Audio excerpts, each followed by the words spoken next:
On a processionné, nous les servants de messe, juste derrière la statue de la Vierge Marie. Déjà, je trouvais ça magnifique d'être quasiment en tête d'une procession énorme de milliers de personnes. J'ai particulièrement aimé le fait que des milliers de personnes soient rassemblées pour la même chose et chantent la même chose. Surtout les chants en latin, on chante tous en latin, j'ai trouvé ça très beau. C'est des chants que j'aime bien, notamment le credo qui date quand même du IVe siècle et on le chante toujours aujourd'hui. Je trouve ça très beau. On était sur l'escalier qui monte vers la basilique, donc on a vu ça de plus haut. Et j'ai trouvé ça féerique, toutes ces lumières qui dansent, tous ces flambeaux qui dansent. Et c'est comme la foi de chaque personne qui rayonne dans la nuit. J'ai trouvé ça magnifique. Je trouve ça beau, tous ces gens qui prient en même temps. On n'est pas tous de même nationalité, il y a des valides, des non-valides, des jeunes, des plus âgés. Mais on se retrouve tous unis dans la prière, dans la foi de Dieu. J'ai été frappé quand les jeunes sont venus faire cette démarche par leur très très grande sincérité. Ils n'ont pas joué, ils n'ont pas mis de masque, ils étaient vrais. J'ai senti la force de ce sacrement, combien sont repartis avec le cœur en paix. C'est vraiment un lieu unique et en plus avec le thème majeur de la miséricorde, le pardon et l'amour de Dieu. Les jeunes qui ont pu livrer leur cœur tout simplement, demander à Dieu pardon, accepter de leur ouvrir la porte, de recevoir en fait le pardon de Dieu.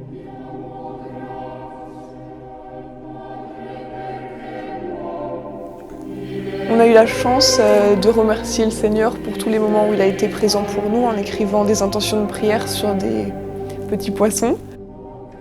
On a réutilisé ces poissons lors de la veillée le soir en les reliant entre eux aux intentions de prière des adultes du pèlerinage de l'Espérance.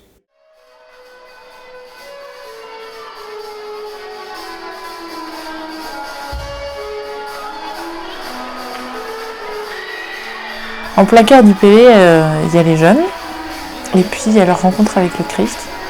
Pour moi, c'est ce qui est le plus important, permettre que chaque pèlerin qui vienne, chaque jeune pèlerin qui vienne, puisse faire une rencontre avec Jésus, une rencontre en vérité.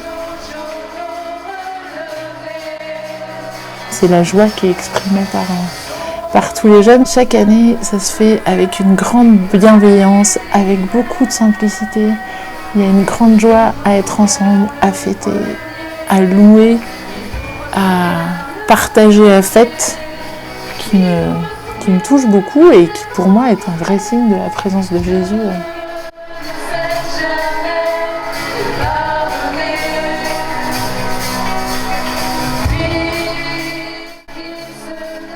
Nous, les équipes au service, là, moi je suis époustouflée de voir la capacité que vous avez à vous mobiliser, à vous dépasser, à donner de vous-même. Personnellement, déjà, ça nourrit ma foi ici. J'apprends beaucoup et je rencontre beaucoup de gens formidables. Ce qui me fait revenir à Lourdes, c'est voir ces jeunes se transformer. C'est-à-dire qu'on les voit arriver, certains ne voulaient pas venir, n'ont rien demandé, et puis finalement tout le monde repart avec une transformation, la grâce de Dieu, des rencontres, des amis, voilà. Forcément il se passe toujours quelque chose ici à Lourdes.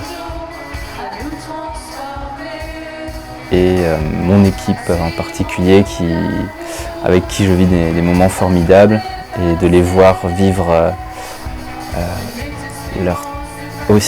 eux aussi leur transformation, c'est aussi quelque chose de vraiment formidable qui me donne beaucoup de joie. Lourdes, c'est quand même une ville de partage. On est là pour partager des choses avec les malades, mais aussi avec les jeunes. J'ai appris à partager grâce au PV Jeunes. Et je trouve que c'est quelque chose d'assez fort et on en revient plus riche et plus construit quand on rentre de Lourdes. On est allé à la messe à la grotte, donc on est d'abord passé à l'accueil, chercher les malades. Et puis ensuite on a rejoint la messe, on les a emmenés, on a parlé avec eux, puis on les a discute toujours, c'est essentiel. Et puis voilà, maintenant on va à la grotte et puis après on organise une animation avec les malades. Les OAH, déjà on aide les malades, donc c'est le contact, c'est quelque chose, je sais pas, c'est quelque chose de naturel, on peut pas vraiment expliquer, c'est vraiment le contact malade à toi, c'est vraiment ça. J'ai vraiment eu l'impression que quand on a mis notre main sur la grotte, j'ai vraiment eu l'impression qu'une partie de mon âme est entrée dans ce lieu saint, comme si chaque fois qu'on touchait ce lieu, c'est comme si on créait un lien avec tous ceux qui l'avaient déjà touché auparavant, qui créait un lien qui nous unissait tous et qui faisait cette unité qui fait que Lourdes est ce qu'elle est maintenant. Mes chers jeunes, oui, d'abord, vous avez découvert, ou vous avez senti la confirmation du fait que vous êtes aimés. Vous avez une existence irremplaçable. Chacun est unique. Chacun est l'enfant unique de Dieu. Une maman de famille nombreuse ne découpe pas son amour en morceaux pour que chacun ait la même portion. Chacun a tout. Dans le domaine de l'amour, plus on le partage, plus il se multiplie. Et donc, laissez se renforcer en vous pour le moment de doute, de découragement. Le seul péché, c'est finalement le découragement. C'est de croire que pour nous, c'est plus valable, que c'était du rêve. Donc, il y a peut-être deux choses qu'il faut garder. Garder une petite déception de Lourdes, quelque chose. Gardez un petit caillou dans votre chaussure.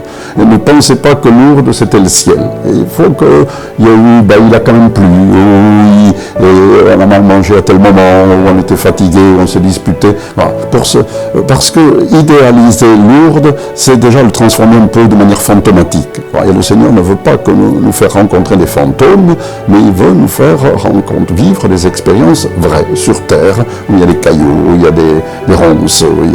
Donc gardez peut-être un peu ça. Et puis, à l'inverse, nous dire que le ciel, il nous attend aussi là où nous allons, dans ce quotidien où nous sommes, mais il nous est confié, c'est-à-dire qu'il faut en prendre les moyens. Le meilleur moyen de trouver le ciel, c'est de vouloir le donner aux autres.